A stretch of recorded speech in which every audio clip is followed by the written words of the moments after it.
അസ്സലാമു അലൈക്കും. റബീഉൽ മാസത്തിൽ ചൊല്ലേണ്ട ദിക്റും സ്വലാത്തും. അസ്തഗ്ഫിറുല്ലാഹിൽ അലീം. യാ ദൽ ജലാലി വൽ ഇക്റാം. യാ മാനിഉ യാ അല്ലാഹ്.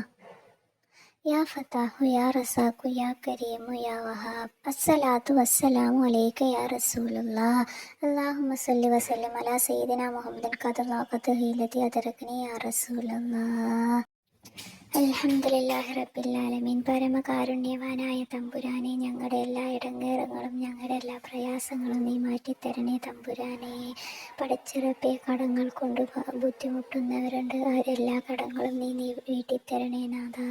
പടച്ചിറപ്പെ, ഞങ്ങൾ ഭർത്താക്കന്മാർ, ഉമ്മമാർ, ഉപ്പമാർ, സന്താനങ്ങൾക്ക് എല്ലാവർക്കും നീ ദീർഘായുസ്സും ആഫിയത്തും കൊടുക്കണേ റഹ്മാനെ. രോഗങ്ങൾ കൊണ്ട് ബുദ്ധിമുട്ടുന്നവർക്ക് നീ രോഗം ശിഫയാക്കി കൊടുക്കണേ നാഥ. പടച്ചിറപ്പെ തമ്പുരാനെ, നീ ഞങ്ങളെ എല്ലാവരും കാക്കണേ റഹ്മാനെ. ചൊല്ലിയ ദിക്റും സ്വലാത്തും കൊണ്ട് ഞങ്ങളുടെ കുടുംബത്തിൽ നീ ബർക്കത്തും ഐശ്വര്യവും കൊണ്ടുവരണേ റഹ്മാനായ റബ്ബേ. മീനാമി യാ റബ്ബൽ ആലമീൻ. സ്വല്ലല്ലാഹു അലൈഹി വസല്ലം.